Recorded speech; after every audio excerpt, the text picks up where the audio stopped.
preparation for this bad boy. Roasts, they always have the roastee sitting down, so take a seat, son. About 6 pages, we'll try and plow through it, then you can get back to not dancing to the music. So, yes.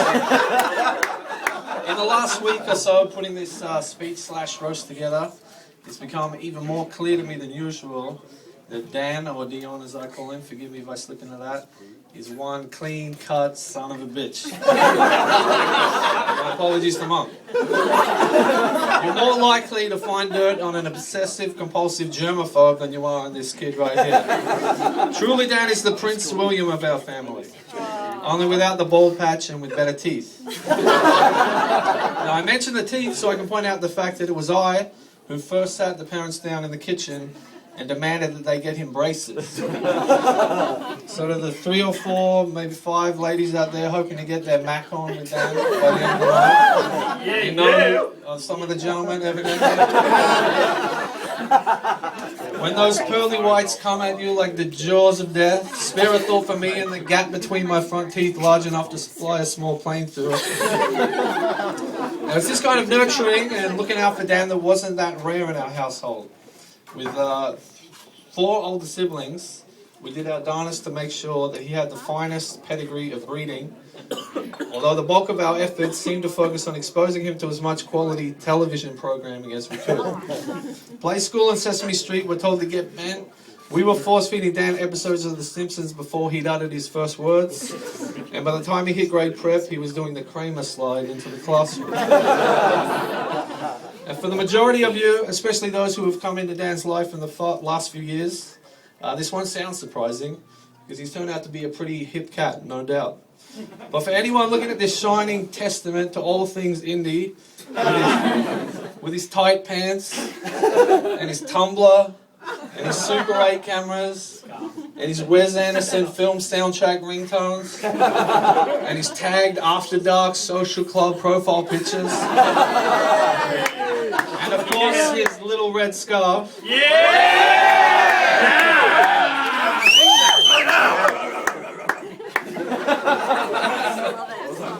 Don't be fooled into thinking that it's always been this way. Because despite all that exposure to quality TV during his formative years, we as a family and his siblings were powerless in preventing him falling head over heels into a passion that took hold of Dan and would not loosen its grip on him for almost the entirety of his teenage years. That passion, which we alluded to earlier, goes by the name of soccer. Now, if you were to combine Dan's love for the mighty Bush, Larry David, and John Lennon, and then doubled it, you might be near the firmness of the raging hard-on Dan had for soccer. Hard times. And my older brothers and I, we grew up in the 80s/early 90s, and in this outer suburban post-farming town known as Berwick, as some of you have driven down to tonight and lowered yourself to be in, only 3 sports existed. Footy, which we played out the front, cricket in the driveway over here, and basketball in the concrete there. The backyard was to be used for only 2 things: Dad's gardening and performing sweet backflips on the trampoline. Dan evidently never got that memo because he spent every single night out here kicking the soccer ball around and practicing his soccer tricks. And it wasn't just his choice of sport, it was his everything.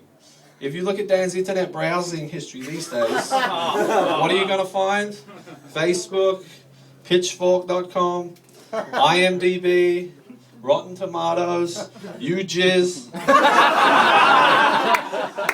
I didn't know his tastes were so specific, but I haven't delved into that. But back in the day, I only saw him on one website, and this website was so important it was his homepage. It was goal.com, which for those unaware covers all the 400 or so worldwide soccer leagues, and Dan was all over every one of them. It was the same with video games that me, Mike, and his brother Tony would play. And we grew up playing GoldenEye, Mario Kart, Double Dragon, Sonic the Hedgehog, River Raid, all of that. But for Dan, there was only one game that matters. And what was that? FIFA. Keep your temper.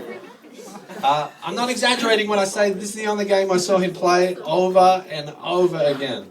It was only after years of personally reminding Dan that there was an entire multi-billion-dollar gaming industry outside of FIFA that he finally branched out and got himself a copy of Grand Theft Auto, which he completely lost interest in only a few weeks when he realized there was no option to kill someone with a sliding tackle or flip the cars over in a post-soccer game riot.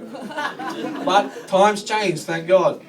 2 or 3 years ago, if you're throwing a soccer ball at Dan at any time during the day, he would instinctively headbutt it through the nearest opening. These days, if you threw a soccer ball at Dan's head, which many of us have wanted to do from time to time, he's more likely to duck the ball to protect the hair, wait until it stops rolling before he can take an iPhone picture of it, add some hipstermatic photo effects to it, before uploading it to where? Instagram. And then attaching a witty hashtag to it like having a ball.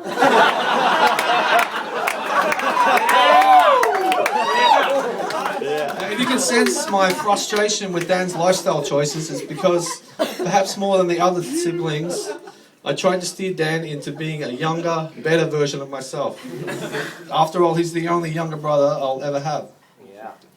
And one of my attempts came in the employment field, and as some of you may know, it was me who put in the good word at Village Cinemas, the one that I worked out, to hook Dan up the job at the... Just give me a drink, 1 sec, talk amongst yourself.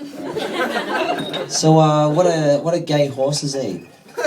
Hey! Back to Tom. Thank you for the assist. So I got in the job at Village. We all know that. Village is great, he's getting free movies, he's making friends, it's a fun, good job.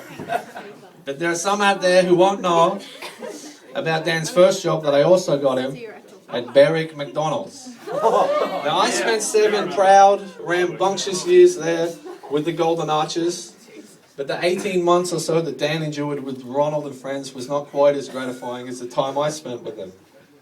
Now Macca's, more than most casual jobs perhaps, is all about confidence.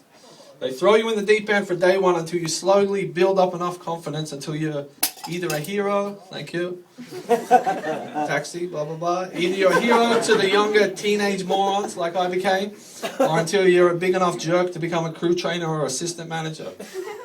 Now unfortunately for Dan, confidence was not exactly his strong suit at that point. Why not? Mostly because at the age of 16, Dan was no taller or more solidly built than he was at the age of 10. All his buddies were shooting up and busting out of their shoes and getting all gangly and gross, including John Wellman, who I think was born about 2 years later than him, but was twice his size. And we always knew the growth spurt would happen. We're tall guys in the family. We knew it was going to happen, we just never knew it was going to take so long to kick in. Now at Macca's they allowed me to hide out in the kitchen amongst the deep fryers and pulsating animal fat where I could develop both my self-esteem and my zit collection. But maybe sensing Dan's more photogenic potential, they threw him in the front of the public from day one and had him serving customers. Which is how it came to be that me and his sister Pip paid him a rare visit during one of his shifts. And we ordered a single soft-serve cone and watched as Dan proceeded to pour us one of the saddest, most lopsided cones in the history of McDonald's franchises worldwide. And not fully realizing the fragility of Dan's ego at that point, I was in near hysterics over the combination of the sight of Dan, all 4.5 feet of him, in my old store, wearing my old uniform, and serving us a soft serve that would give your average Happy Meal chronic depression. Now, I was leaning on the counter laughing so hard, not at him, it was just a funny stitch, laughing so hard that I failed to realize that the situation had quickly turned from a comedy to a tragedy, because when I looked up, Dan was in tears. And he wound up in the back of Pip's car 5 minutes later as we drove him home from his abruptly aborted shift. Thus, they put an end to the McDonald's experiment, as we would call it, several months later. Now, apart from the confidence issues, Dan quit for 2 key reasons. One, it got in the way of the multiple soccer training sessions and matches during the week. And 2, having a job over the summer was likely to put a severe dampener on Dan's second greatest passion, which is going on holidays. Now, Dan vacations like a 65-year-old retired former CEO who's been saving his entire life for it. Let me take you through his regular summer itinerary that was in place for many years. Now, right before New Year's, sometime starting on the 29th, which is my birthday, didn't really matter to Dan, Dan would leave Berwick in the dust as he heads off to Port Arlington, a few of the members here, to spend a few nights with our cousins and our family to ring in the new year. Then he'll begin a lavish 2-week sojourn in Ocean Grove, where he's the crown prince of the house, taking visits from his siblings for a few days at a time. Then after maybe a few more days in Port Arlington, the entire vacation climaxes in the town of Indented Head, where every year Dan designs, creates, hosts and engages in a rollicking game of The Amazing Race with 5 cousins whose combined age equals 21, I believe. How do you wake up Lady Gaga? Poker face. Tom. Now, at no stage during this month or so of leisure and indulgence will Dan be in possession of what you or I might refer to as a wallet. Dan's never been real big on the concept of financial responsibility. If there is a wallet, it's because Mum has sewn one onto his pants or something. And if there is one, you're not going to find cash in there. All you're likely to find is a Subway card from the time Mum and Dad bought him a footlong, a Video Easy membership, and for many years, a well-worn heart-shaped picture of Harry Cahill. It's not because he's cheap or anything lame like that. His position as the youngest in the family has, like it does to many of the youngest children, resulted in him being a little insulated from the harsher realities of teenage life, such as the need to occasionally exchange one's own currency for goods and services. A fitting example of Dan's lax attitude towards his financial responsibility occurred relatively recently when he inherited our grandfather's old car. Dan happily drove it all around town, drove it to the city, drove it wherever he could, for several months, until he returned to his parked car one day to find a considerably large fine from the police waiting for him. Turns out the cops had noticed that the registration sticker my dearly departed grandfather had placed on the windshield was so old and outdated that the animal on the sticker had since become extinct. When asked why he never registered the car, his response was, "I thought Dad would take care of it." And when asked how he was going to pay for the fine, Dan's response, "Well, I'll let you guess that." Is this perhaps slightly over-mothered upbringing, or maybe just his own self, that has led Dan actually to become a real stand-up guy? Somehow Dan managed to entirely skip the angry, angsty jerk phase of teenagehood that I so embodied for many years. Sure, he had more than his fair share of obnoxious hairstyles, but we can forgive him for that. Dan doesn't bitch about people much. He's not a cynical, early 20s dickwad like so many become. The only time you're likely to see Dan slam a door or kick something is when him and his buddy Shane are recording sound effects for one of their short films.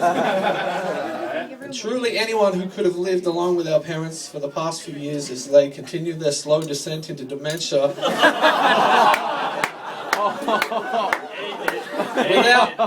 having... Will, he's a good guy, yeah. Anyone who could have done this without filing for emancipation deserves some sort of Nobel Peace Prize. But none of this info is news to anyone here. It's clear that Dan's a great guy, a hell of a friend, and can throw one bitchin' ass backyard party. So let us all toast to Dan, the best younger brother I got, and the best younger brother I could ever have hoped for.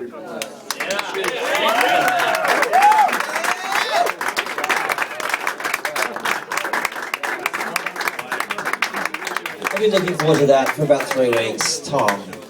Round of applause again. Put your hands together for Tom Carl. He's a man that knows how to roll down. Honestly, and don't kill any of us later, please. Fucking good work. It's good language. Folks, you know this guy? Yeah?